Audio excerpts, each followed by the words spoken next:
Di lang kayo magtotoo ta, kundi manag-igsuon kita sa Dios.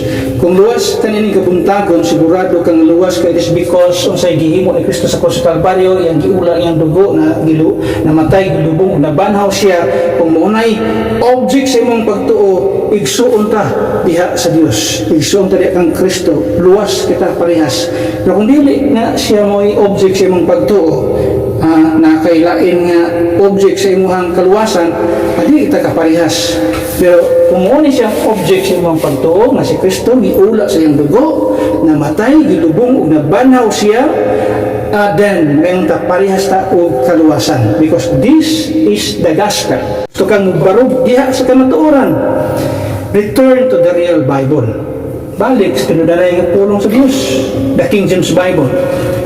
Hold the right beliefs or doctrine. Trust the redemptive blood, and then live out righteous behavior. And last, restore royal brotherhood. Ato lang ang mahimo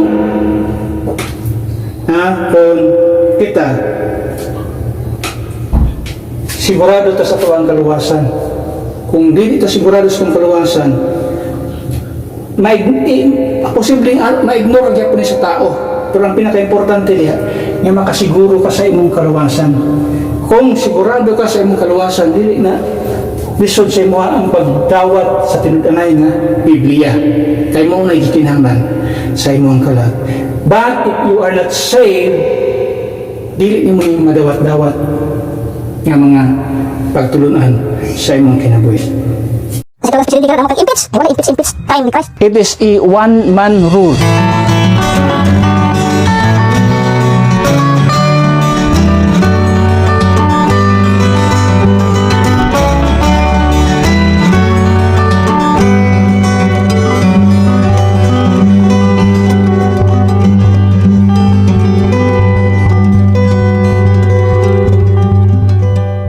Okay, 2 Thessalonians chapter 2 verse number 3. Kung basahon din sa mga mata. Let no man deceive you by any means, for that day, the rapture, shall not come, except there come a falling away first, and that man of sin be revealed, the son of perdition. Ang ginumaga panalangin sa iyang napulong atong sigutan ng kabuntagon, the falling away of modern Christianity. So natong basahon din ipas kagituag og 2 Timothy chapter 3 verse 1 to 5. There's a solemn warning. Nagihatag rin ni Apostle Paul. It says, "This know also that in the last days perilous times shall come.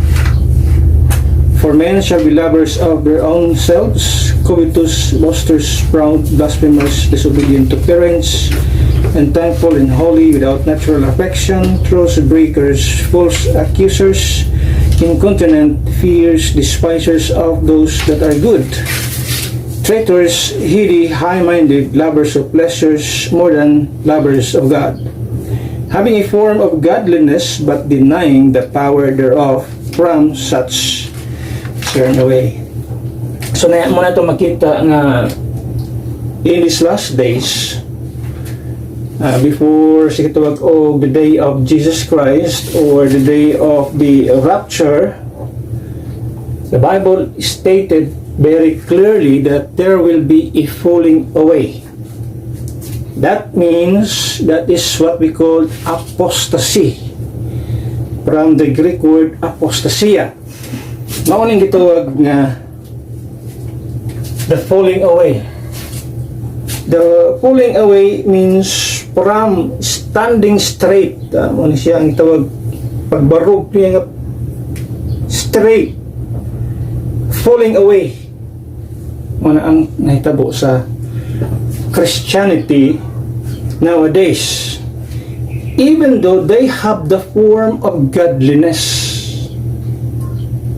Sa verse number 5 sa itong i-quote ganina.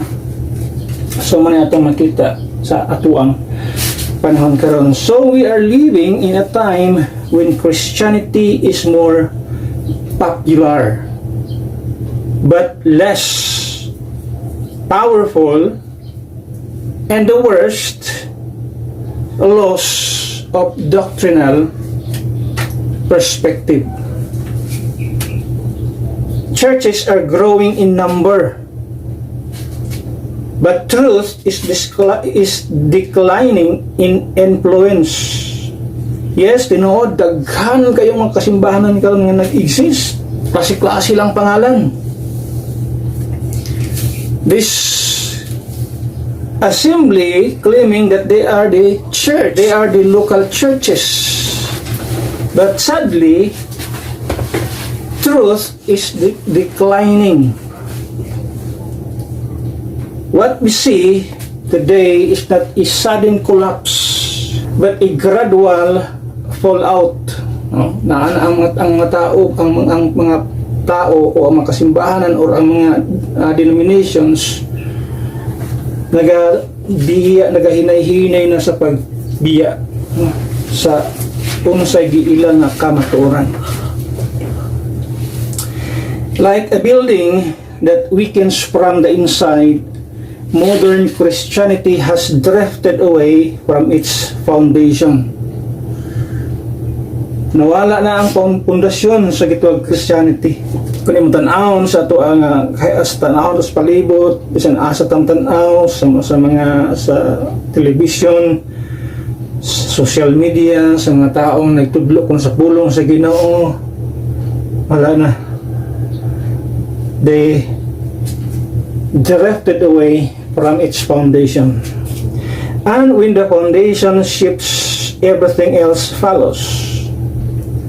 The question is not, is Christianity still today? Or still here?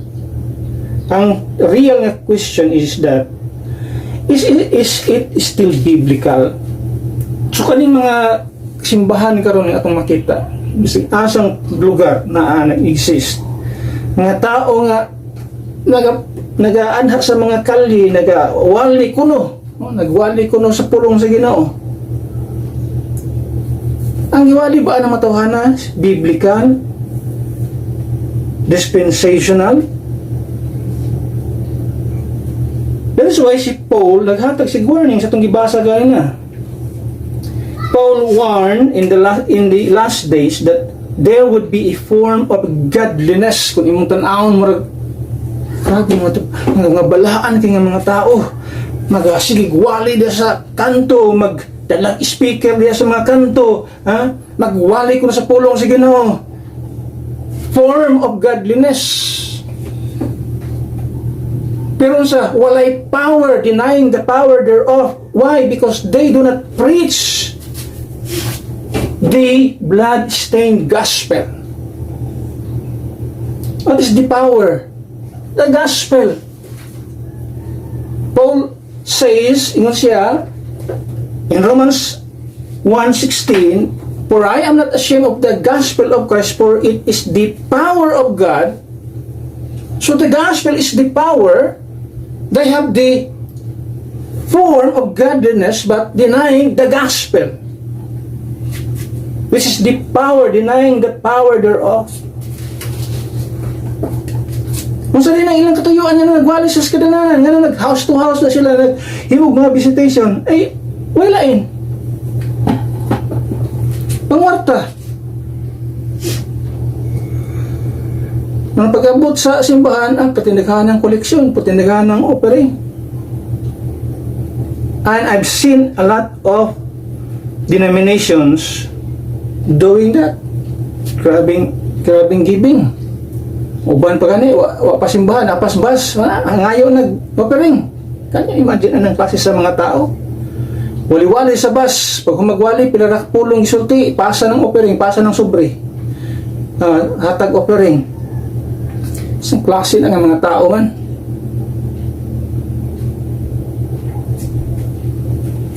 Pag gani, igiwali nga, bisig, blood of Christ na lang, unta. Nga may makaluwas sa tao, wag na mention. Form of godliness but denying the power thereof. Now, this falling away, ato ni tan-awon, this falling away can be seen in 5 areas. Ano nahitabo ni falling away nga gitawag sa Biblia? Gitawag sa tuang text. Dili mahitabo ang rapture kung wala una ang gitawag o falling away first. So there must be a falling away first mo usa pa ang rapture mahitabo. So in 5 areas ato makita kining gitawag falling away.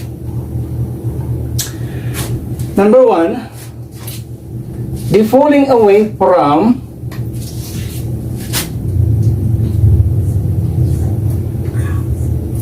so there's a at makita the falling away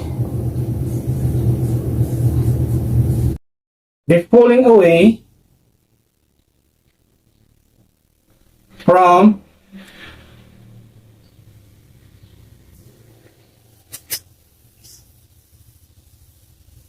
the real Bible.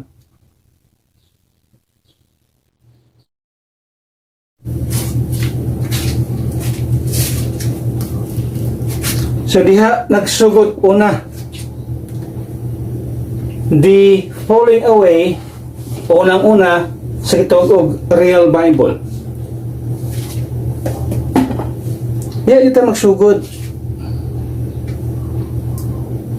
falling away, or a falling away means a departure from the truth, ang pagbiya sa kamatuoran.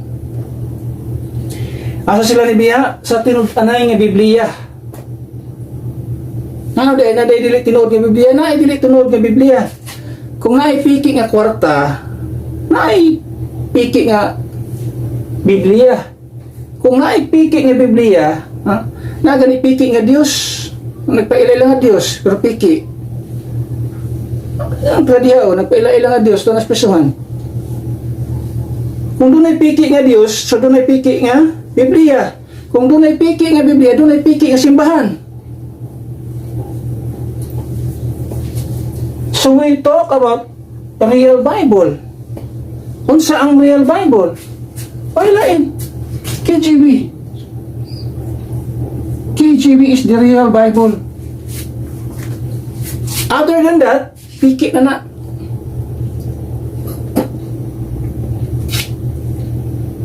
If we know the history of the Bible, dili ka dapat hingang-hanga, ana din na, tinuod kaya na, dili ka mag-questionan, dagang kayo nag-claim-claim na questionan nga, kining mga King James only, mga kulto mo na, kaya imagine na, ikaw nga nagbarog sa kamatuoran, ginuwag yung Biblia, ingnan kang kulto. The King James Bible has been proven, attested, in a long span of time. Taas-taas na panahon na proibahan ang King James Bible is proven nga mao ang authentic nga Bible, authorized nga Bible, and pure nga Bible, preserved and inspired nga Bible. Other Bibles, wala na, piki.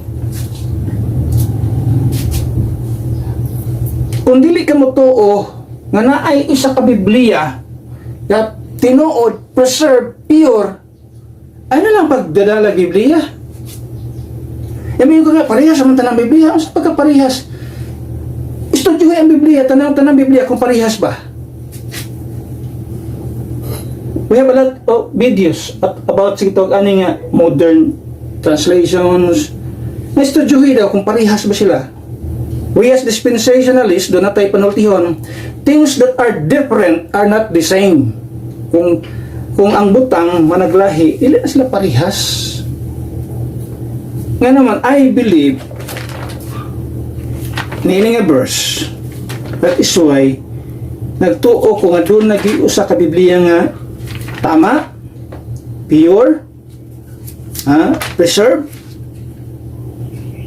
according sa gisulti sa Biblia. Kung wala ingon ana nga Bible karon nga nag-exist, baka ko ng Ginoo. Pero atong nakita nga ang Dios mismo nagsulti niyan eh. Psalms 12:6-7. Ato ni kanang ginabalik-balik og basa.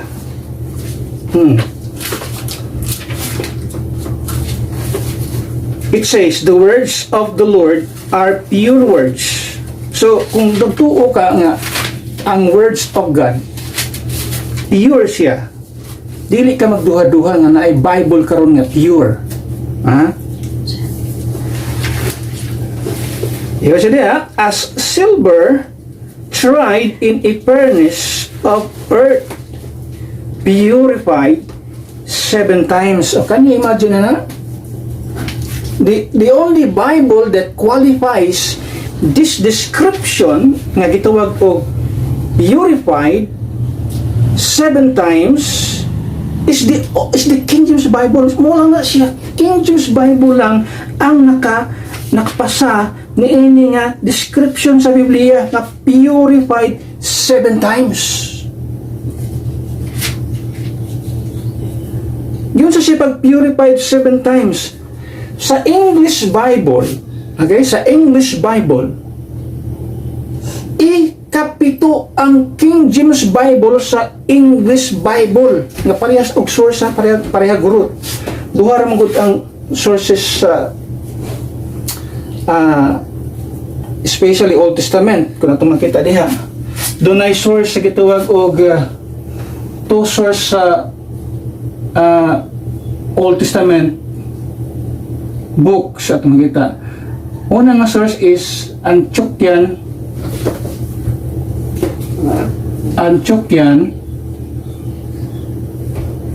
versus Alexandrian text.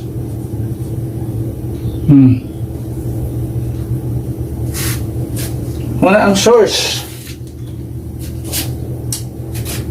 sa Bible, Antiochian text, Antiochian and Alexandrian text.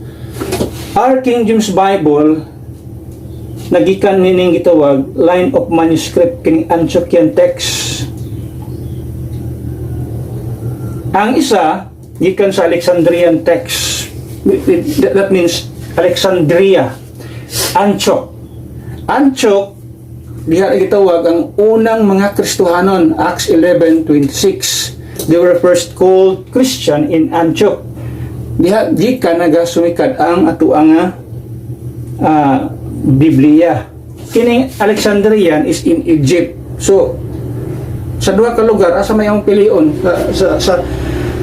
sa background pa lang sa duha ka lugar, Egypto, Egypt o kining Alexandrian Egypt o kining Antioch. Ha? Nga sa Antioch nindot ang reputation. Diha gitawag ang unang Kristohanon. O diha gikan si Apostle Paul nga naging missionary, missionary siya sa tanang sa lugar sa Asia Minor. So, nindot ang iyang reputation. O diha gikan ang King James Bible, ang mga manuscripts nga nasa King James Bible. So, sa source pa lang daan, maka-distinguish ka na, maka-determine ka na, asa ka na mo side. Now, sa atong gibasa, the words of the Lord are pure words, as silver tried in a furnace of earth, purified 7 times. King James Bible passed that test, that description, purified 7 times.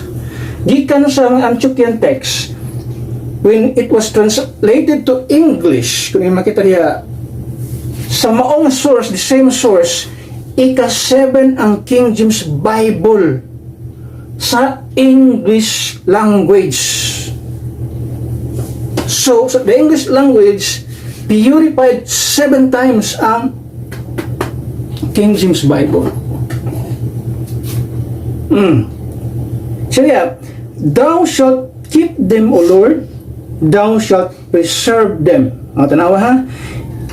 Purified siya 7 times, and preserve. Muna prayer ni David, Lord, thou shalt preserve them.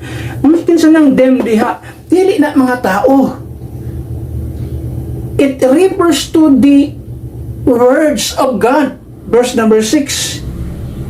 Ang gihimo sa mga modern translation, karon ang gihimo sa mga modern translator, gihimo mga tao. Kanang them. Instead of the words of the Lord, gihimo mga tao. Thou shalt keep them, O Lord, thou shalt preserve them from this generation forever. Apil ba ta sa kitawag forever? Apil ta sa kitawag forever. Minsa gikan kini mong henerasyon nako karon hangtod sa hangtod. In other words, apil ta sa atong panahon. So kung moingon karon niya, wa na preserve nga Biblia karon, ang Biblia bisag asa na lang nga translation, bisag asa na lang nga Biblia, makita nimo ang words of God. Binuang na kadako kanang baka. Daghang mga tao nagtudloan na nga ang words of God daw nasa King James Bible, nasa NIV, nasa NKJV, nasa ESV, kada kung baka ka na.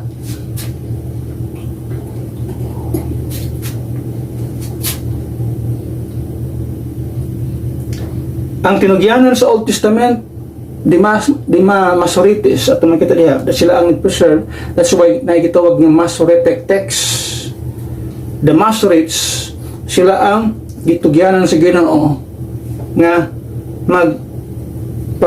magpropagate o magpadaghan sa kopya sa Old Testament.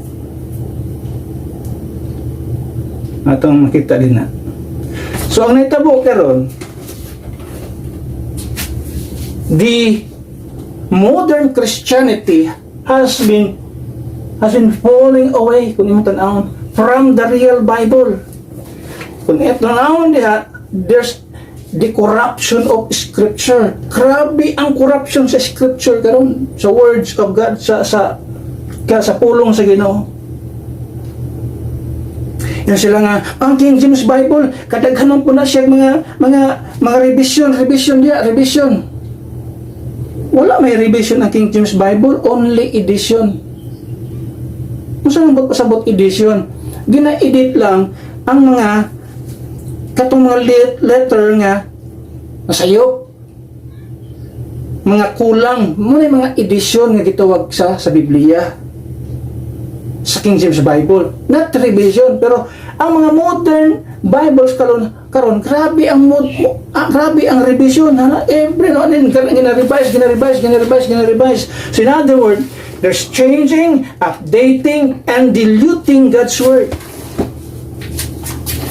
Muna ang nahitabo, corruption of Scripture. Siging usab. Pero tindagan na. Ang ilang pasiatab para ma-deceive ang tao, amo lang gibag o ang vocabulary. Okay, kisa man ka nga mo dunay katungod yung mubag-o sa vocabulary nga naa sa Bible. Kalukuhan man ang gitawag ila nga kanang King James Bible, Old English man na. Dili man na Old English ang Bible. Ang King James Bible. Kaya kung Old English pa na, dili ito kasabot ng mga grade level ani. According sa study man gani, mas masayon memorization ang King James Bible kaysa uban nga mga gitawag og uban nga mga versions. Daghang gani mga wordings, mga vocabulary sa mga modern versions nga grabe kalisod sabton. Ikumpara mo sa King James Bible. Kinabag-o nila, tanggalon nila ang thou. O dili wala na nagkaraan na ng pulong nga thou. At tanggalon nila kanang di. Thou shalt I said unto thee. Iloy pang ilisan og himuon na you. Kanang thou personalize. Huwag pasabot singular person ang gitawag niya. Thou. It is a command personal command para sa imo ha. Pangilisan og giyo. Puro na yo. Ang word nga yi, kuwao na ng yi, bilisan na giyo. Wala ni distinction din ha. Pero ang King James Bible, King James Version ato makita rin, or ang King James Bible, very specific ang iyang pagsulti sa pulong sa Ginoo. So it's a deception. Kanang ingon nilang changing, updating, and para pag-modernize sa wording sa Bible, pinuang dako, it is a deception. Not only the corruption of Scripture, but also the confusion of standards. Many voices, many versions, kung yung tanahon. No clear authority. Yan naman, sa simbahan nila, bisag unsa ng Biblia dalon. Wala na gituwag og wala na clear nga authority. Unsa may authorize ato nga Biblia nga pagadalon dinhi. Ang uban nga mga kasimbahan na gid sila ilang kaugalingon nga Bible. Just like the Jehovah's Witness na sila ilang kaugalingong Bible, marag ilang Bible is New Living Bible. The Roman Catholic Church na sila ilang kaugalingong Bible na gitawag the Douay version. May mga general nga used kining NIV, in KJV, general updated daw, pero mostly sa atong makita di apert daghanang mga doktrina sa Biblia ang nasagasaan kanang gitawag og NIV, pero daghanang doktrina diha nga nasagasaan. Abi lang nila nag-update na mo ang mga wordings, nag-update na mo ang mga vocabulary. No, it's not. Dili na mo ikamatuoran. Daghan sila gipang tanggal din ha. Gani nahimo na nga anemic nga Biblia nga naman atong sigutan unya sa ilang gibiyaan is the blood. Una nga anemic nga mong Biblia. Doon siya noon sa kaimportante ang blood, even sa human being. Ihon sa Biblia, blood is life. Kitang tao, kung wa tay blood, patay ta. Muna ang mga kasimbahanan karon or denominations karon nga, they left out the blood of Christ. Sa Biblia, wala na blood, patay na ang Biblia na. Kung ang simbahan di na magwali sa blood, patay na ang Biblia. Ito na sigutan niya sa katulong points. Then, the compromise with society. Ang nitabo. Ngayon pagbiya sa mga modern Christianity sa tinud-anay nga Biblia, King James Bible.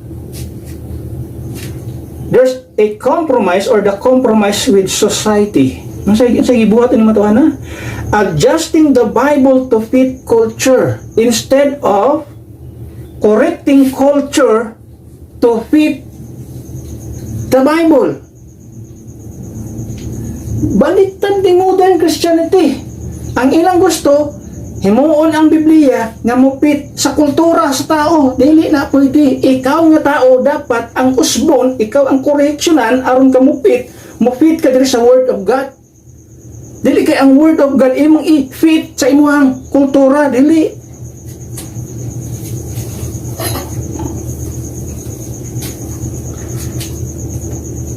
Manang gipang tanggal, di ba? Sa mga Bible, NIV nga mga Bible, gipang tanggal ng word nga effeminate. Kini 1 Corinthians 6, 9, 10. Klaro mo na kayo din eh. Know you not that the unrighteous shall not inherit the kingdom of God? Be not deceived, neither fornicators, nor idolaters, nor adulterers, nor effeminate. Gilisan nila na og male prostitute. Marag mo na ilang term, gilisan nila ang effeminate, which anaiban homosexual. Gina-downgrade nila nga naman, di sila gusto nga ma-offended ang mga homosexual or mga bakla ng mga tao. Pero sa Bible, very clear nga isa sa mga kasalanan niya is homosexuality or kanyang pagkabakla, effeminate. King James Bible is effeminate.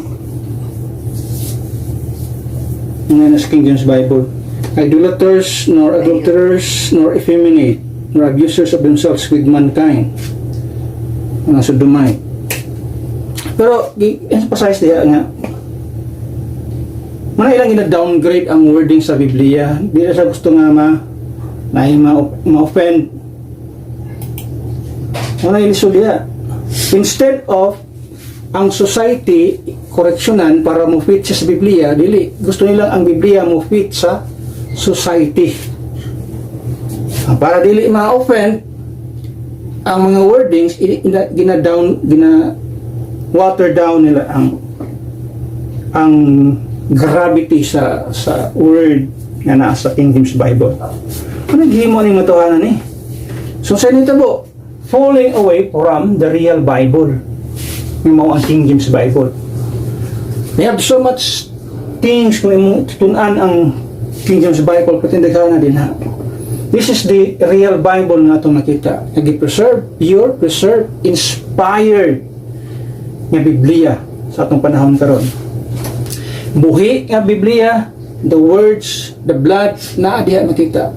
Walay gi tanggal nga about sa ito blood sa King James Bible. Ano man, that's life. Muna kung simbahan o sa kasimbahan nga na ang blood of Christ, patay na regardless unsa na ka bantugan o kadako, usa ka magnificent nga klase sa klase sa simbahan diya. Tan-awon mo dako ang simbahan, nindot pintura nga simbahan na dili na moy basihanan sa simbahan nga buhi. Ang simbahan nga buhi nagpreserbar sa dugo ni Kristo Jesus nga giwali diha sa mga kasimbahan sa ilang gibarugan. Ang Biblia nga wanay blood, that is dead nga Biblia, patay ng Biblia, because sa Bible blood is life. So managaroon na ito makita din compromise with society. Number 2, the falling away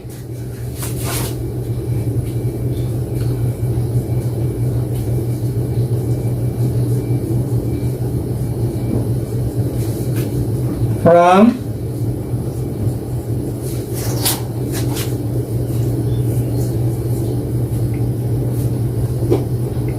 the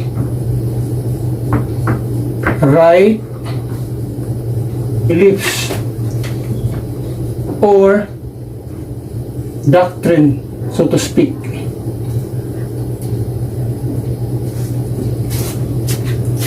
Atong beliefs or doctrine, muna siya. Nibiya na sa ato ang nibiya na sa kitog tinud-anay o exact or right tinuod sakto nga doktrina. Nasa 2 Timothy makita niyo din here. 2 Timothy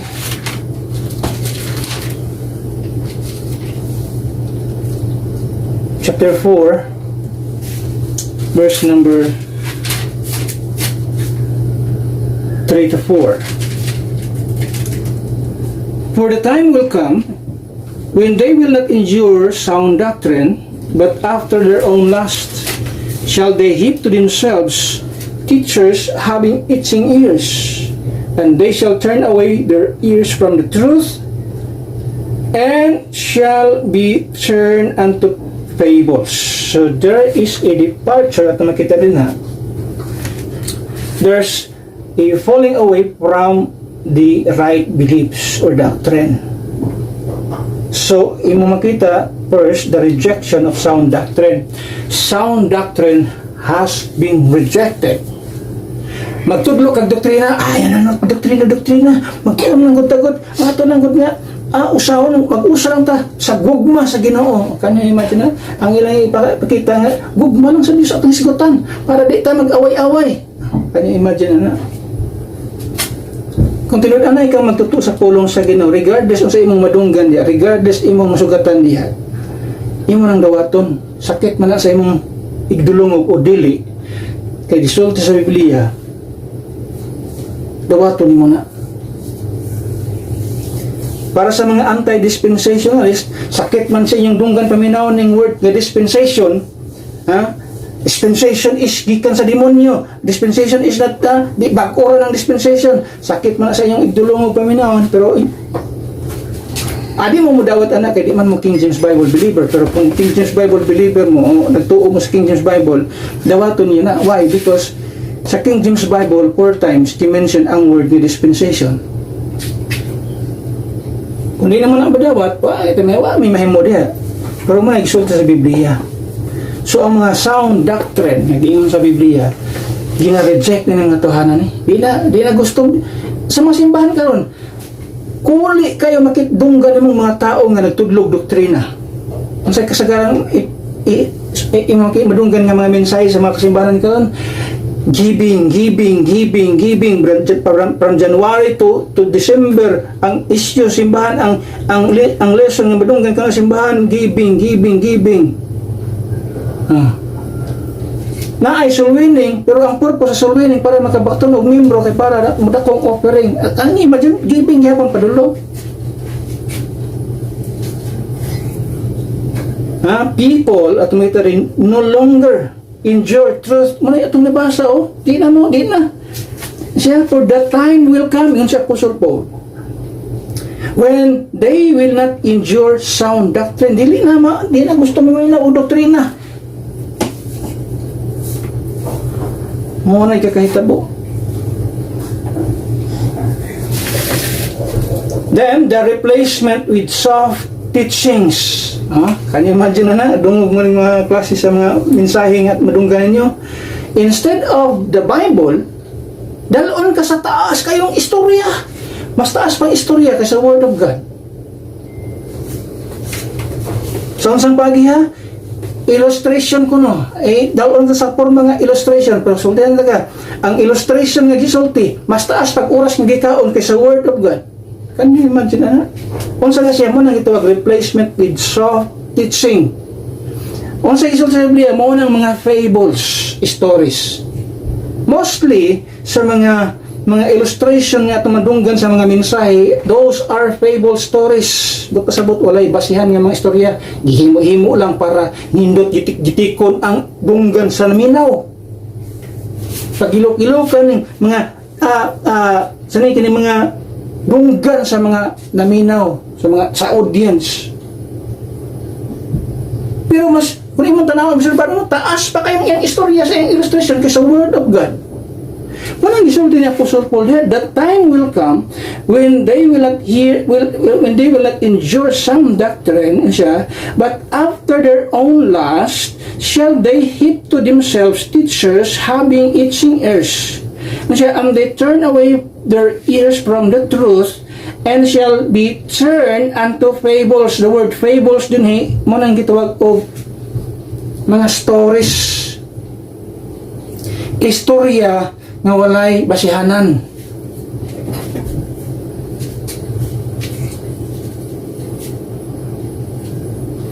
Messages that please instead of convert. Mensahe nga makapahimuot, makapalipay, pero walay klarong way saktong conviction sa kasing-kasing. Yan naman, pagpaminaw karon, uli sa balay, mura man gihapon.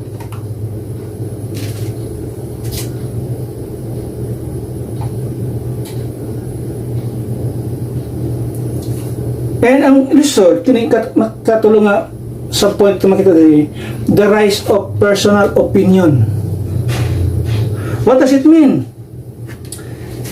Ang statement nga, I think, replacing thus saith the Lord. Muna ilisod kayo, instead of the saith the Lord, ang imong makudunggan, I think. It is not what you think. It's what the Lord said. Dili imong opinion diri magmatter. Ang magmatter diri, thus saith the Lord. Manang isulti. Mabita na sa si Isaiah, grabe ang iyang pag-declare, mga medyo parapis. Thus saith the Lord. Nag-ingon ang Ginoo. Dili kay, I think. No, it's not what you think. It's what the Lord said.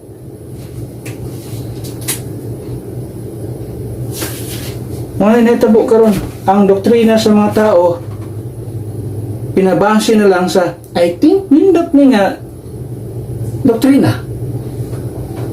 For example, kanang gitawag karon doktrina sa mga denominations nga ask God to save you, asking Christ to come into your heart. Asa man makita sa Biblia? O kung imo paminaw, nindot paminaw, I think nindot paminaw, o I think, pero mo ba na ang gisulti sa Biblia? Thus saith the Lord? Mo ba na gisulti sa Dios? I-ablihan mo nang gisulti sa Biblia. Ablihi ang tibok Biblia sa King James Bible. Kung makita ba ka, nga ningon ang naghatag og instruction si Apostle Paul nga, ang gusto kang maluwas, ask Christ to come into your heart. Pangita daw dihag Biblia, bersikulo nga nagsulti nga, ask Christ to come into your heart. Pero, mauna karon ang daghan nga sikat sa mga denomination. Okay, if you want to be saved, just come as you are. And ask Christ to come into your heart. Can you imagine anong klases? Grabe ang bakak nga nagkatap sa itong panahon karon. Ang Biblia, klaro kayo, falling away from right beliefs, doctrine, mga doktrina nga gipasiatab lang nga I think nindot ni instead of thus saith the Lord. Kita magpabilin ta sa gisulti sa Biblia kung unsay gisulti sa Dios diha rata.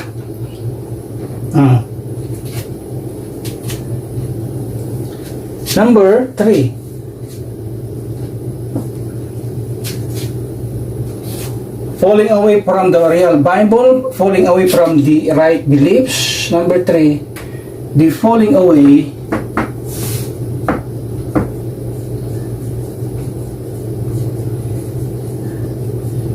from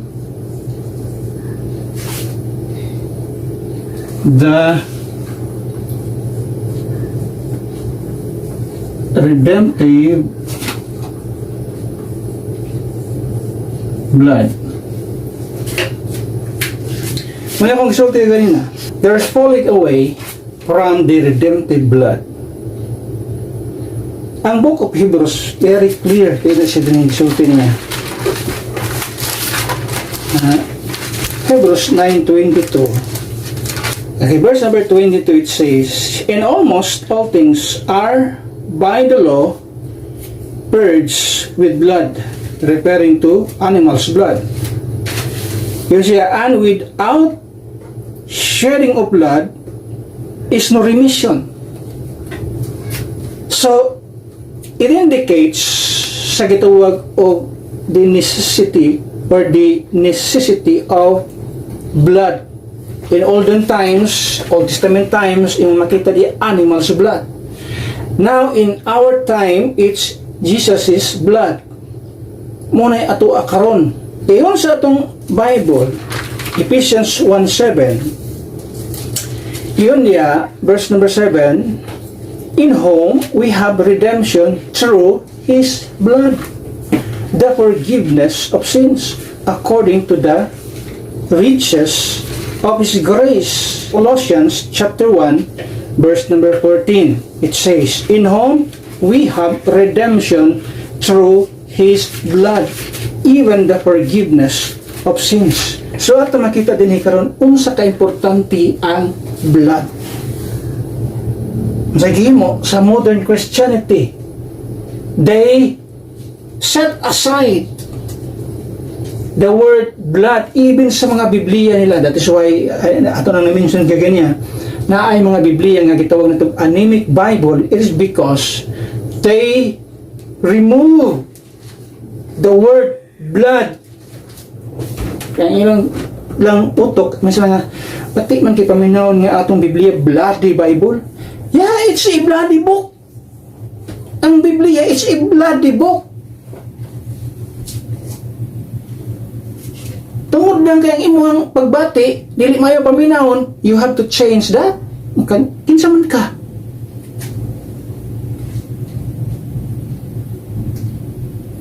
Nga imong tan-awon, the minimizing of the blood in salvation. So when we talk about salvation, di-minimize. Muna ang kasagaran sa ilang mensahe, ha? Na sila, ang ilang akusasyon, unang akusasyon, sa gospel daw, sa gospel, dili makakabasa og blood. Ang tao lang, nga walay common sense, ang mutuo niya na, kanang way common sense, di man jud kakabasa tinud og blood, pero unsay gisulti sa Biblia, how you state, how the Bible states, makita nimo how that Christ died. Pangutanag yun sa man ni Kristo pagpakamatay. Hikog siya. Ingon sa Biblia, according sa gitog synoptic gospel, Matthew, Mark, Luke, John, makita nimo diya that he shed his blood. How that Christ died. Wala kang kabasa og word nga blood. Pero the idea, if we dig deeper, how that Christ died. He shed his blood. Wala siya nalumos. Wala siya naghikog ito spesi. Wala. He shed his blood. So you can see the minimizing of the blood in salvation. Kasi sa gospel daw, dili mabasa ang word ng blood. Di naman ka na ang reference sa gospel. Na ako may Romans 3:25, may mabasa diha nga ang yang pag-offer sa gituwag og yang kagalingon as gituwag og propitiation. Ay mo siyang propitiation. Mo ipik lang na siya if you have faith in His blood. So makita nimo removing or ignoring the doctrine of the blood. Mo ni kadaghanan sa mga denominations karon, makita nimo bloodless denominations. Ang doktrina ba way pakabana sa blood. Masay gihimo, gi-remove the blood sa ilang Biblia, they change it into death. And secondly, the modernizing of the blood in salvation. Mana ito makita salvation without the blood atonement, yung makita silang kaluwasan. All they have to say is that I'm saved because I received Jesus Christ into my heart. I'm saved because or I got saved because I pray the sinner's prayer. Can you imagine? I got saved because I asked Christ to come into my heart. Where's the blood? Where is your faith in His blood? Missing. Yung sa Biblia, without the shedding of blood, there is no remission. According sa Romans, you have to put your faith in His blood.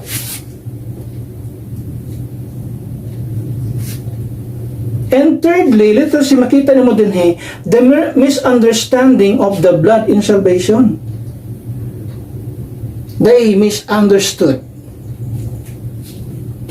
Every time magwali ka about the blood of Christ, about the blood in connection sa gitong salvation, unsay ginauna sa mga tao, unsay ilang i-accuse na to. With preaching the blood harder, you will be treated as a cult leader. Can you imagine na? Pag magwali ka sa blood of Christ, sa kaluwasan nga pinaagi sa dugo ni Kristo Jesus, ang treatment sa mga demonyo nga mga followers sa demonyo, kulto na nga grupo, kanyo imagine na. Klaro sa Biblia, without the blood there is no remission, only religion. Kung ang imong simbahan, ang imong giwali, wa lagay ng dugo ni Kristo Jesus, wa gyud kay kapasayloan ang naalang sa imo religion rin ang exist imong kinabuhi. But you don't have redemption nga nakita sa imong kinabuhi. You are not redeemed. Is sa Biblia, our redemption, no? We have redeemed. Sa atong ibasa diya, in whom we have redemption through His blood. Can you imagine na? So redemption comes through His blood. If you left out blood sa imong kinabuhi, you don't have redemption, only religion. Number 4.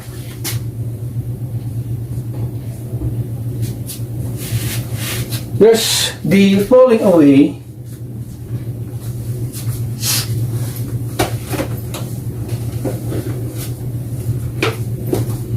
from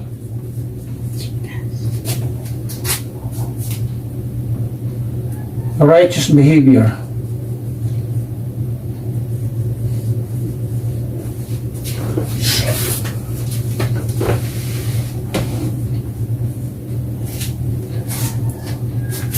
Titus 2:11, verse number 11. For the grace of God that bringeth salvation hath appeared to all men, verse number 12, teaching us that denying ungodliness and worldly lusts, we should live soberly, righteously, and godly in this present world. So kung makita niyo din there's a falling away from the righteous behavior. Saan ito po? There is what we call the blending with the world.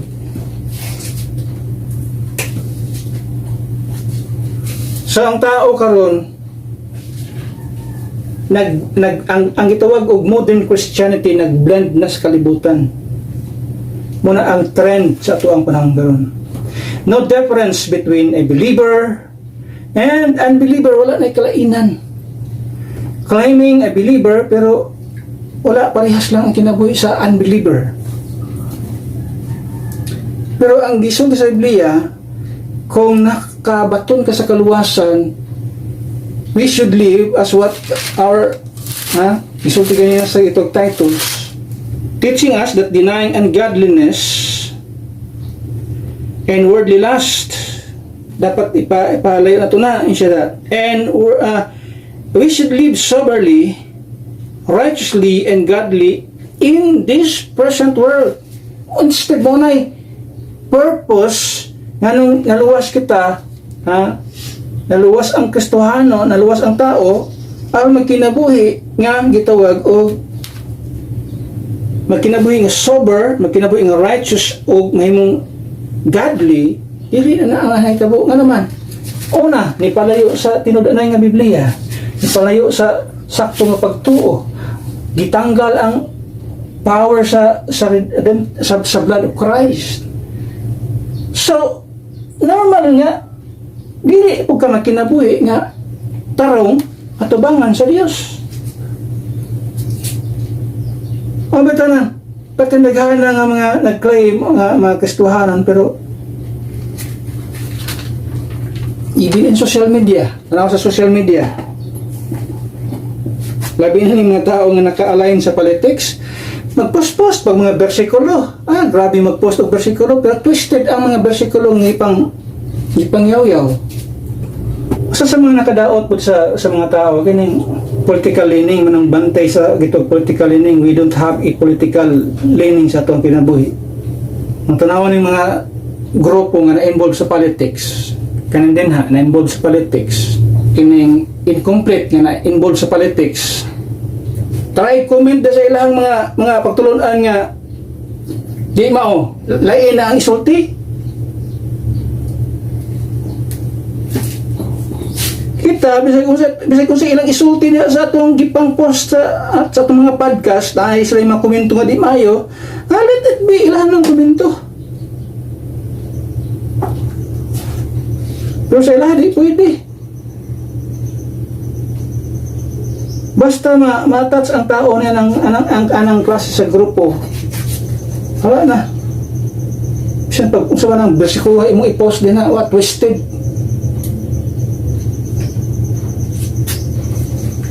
Wala hindi na mo gamit o common sense. Pero din blending with the world. Nga naman na, diha man na nagsugod, wala na may saktong Biblia. Wala saktong Biblia ang gigamit, wala saktong doktrina ang gibarugan. Di mas klaro man na sa Biblia nga, ayaw pagpatay. Pili ka mo patay. Okay ra na pamat yun na, mga addict man na, mga kriminal man na. Kamu sa amanahin mong tarong ang pagpatay sa mga addict o magpatay sa mga taong kriminal. Nga sa imong kagaling mong kamot ipagi. Kamu sa amanahin mong tarong. Pero sa mga taong twisted o utok, nag-claim nga mga Kristohanon, okay ran na, bahalag pamati na sila. Kanya imagine anong klase sa mga tao na twisted. Ano man, why tarong doktrina ng gitulo? Wala na pasabot nga ang power ni gihatag sa imo gi-entrust sa imo ha. Gamiton nimo sa kabuang. Gamiton nimo sa pag-abuse. There's always a right way to do in accordance to the law of the land and to the law of the Lord. There's a proper way to do it.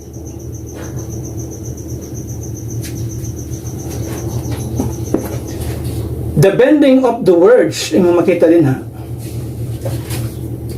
Ano pag-bend sa words. Ay mga taong gigamit-gamit. Naandali, kaya kining Romans, gigamit pa nila claim nga post sa mga social media. Mo nang ang gobyerno dapat ingon ani tanawa din na Romans 11:13, di ba? Mo sabit sa panggobyerno. Sa una sa pagsabit sa gobyerno di mo submit. Yang itudlo kini na yung gingon diri nga ang Romans 13. Nagdiskuti siya Christians relationship to the government. Let every soul, verse 1, be subject unto the higher powers, for there is no power but of God. The power that be are ordained of God. Whosoever therefore resist the power resist the ordinance of God. And they that resist shall receive to themselves damnation. For law rulers are not a terror of good works.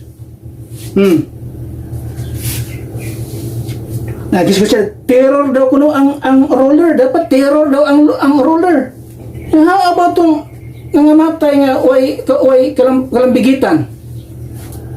Those that are good nga nangatigo ay may mata twisted ang utok ba?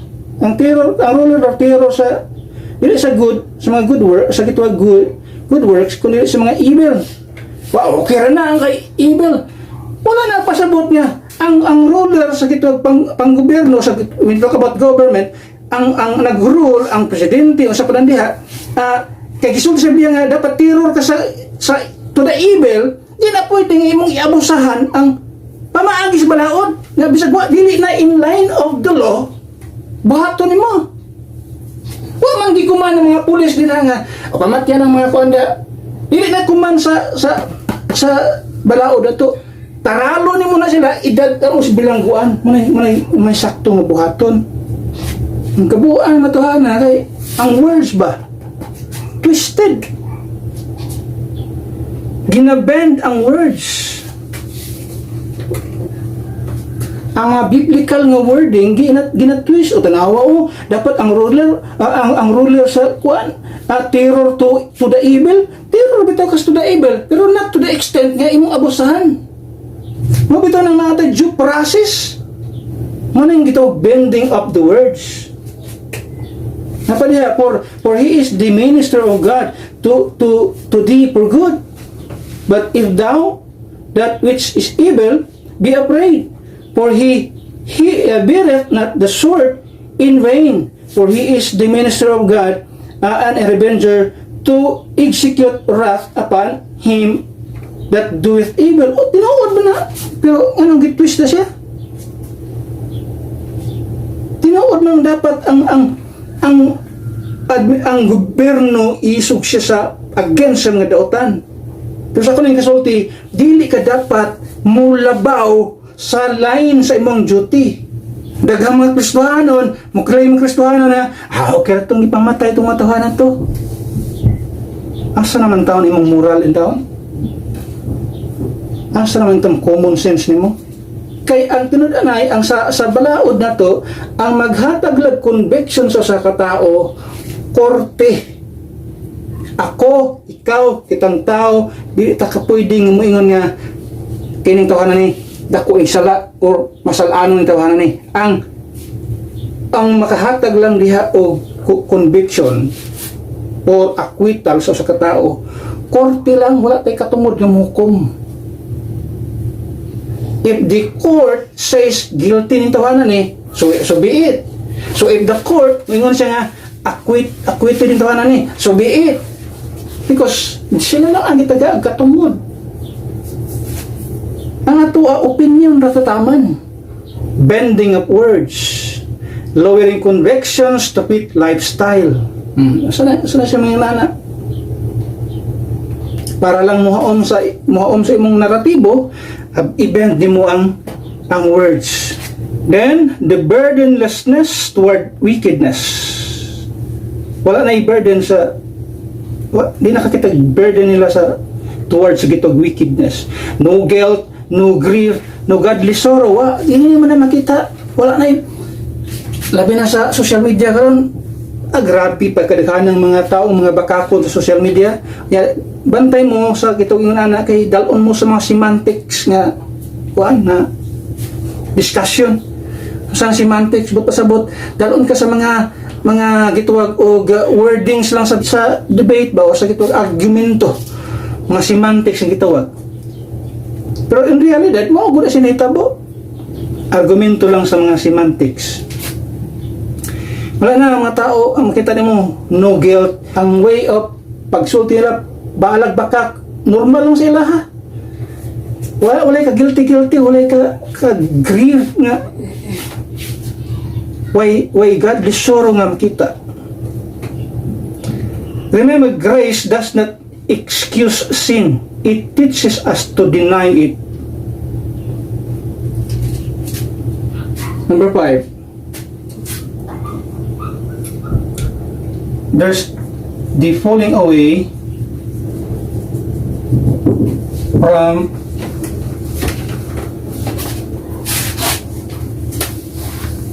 royal brotherhood. Pasabot na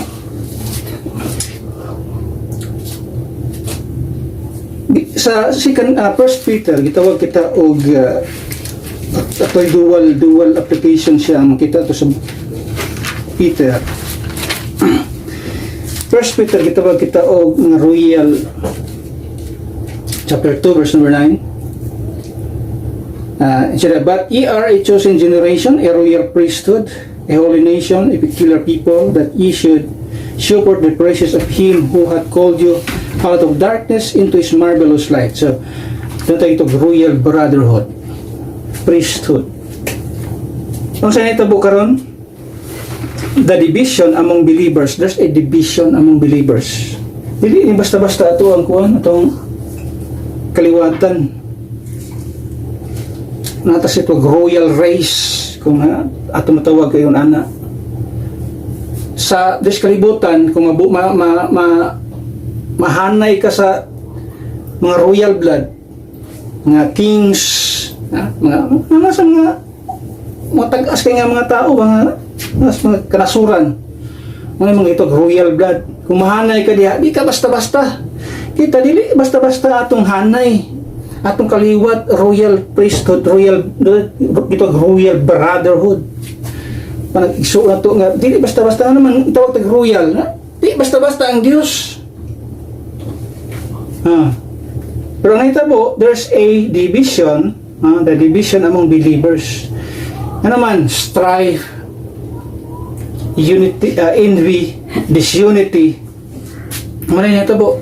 Kita ang katudlo sa kitog dispensationalism, dili mo accept ang mga tao sa bisag pagpaparehas tong pangalan. Dili ta ginadawat, wala ta na ginadawat. Bisag kay balotang sila ang sayop, bisag kay balotang di mao ang gospel na lang iwali. Pero kita ilang gina reject. So division happens sa kitawag og mga magtuto. Labi na ning tao nga dili gusto matudluan. Labi na ning dako kay dako na akong simbahan unya tudluan ko nimo sakto ning ako kay dako na ko gibless because Ginoo god. Basta ato pa diay gibless sa Ginoo ning mga incomplete. Kini uban diri nag-claim nga dako kay mga area diri sa ato pa gibless sila sa Ginoo. Kung mo na imong basihanan sa imuhang gituwag og nakas kamaturan kay mo na dagko kag daghan na kay imong property ay okay kalainan sa gituwag kulto diya.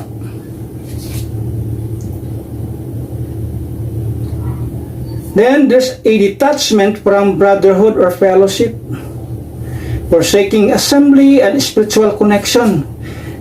And it happens sa panahon ni Apostle Paul. Kung si Pablo imong pasultion, karabi kadaghan. Daghang mga tao sa iyang panahon nga diin gibiyaan siya. May biya. Ganito ang Apostle Paul. Can you imagine, ana? I think si Timothy makita na ito na. Experience ni Apostle Paul.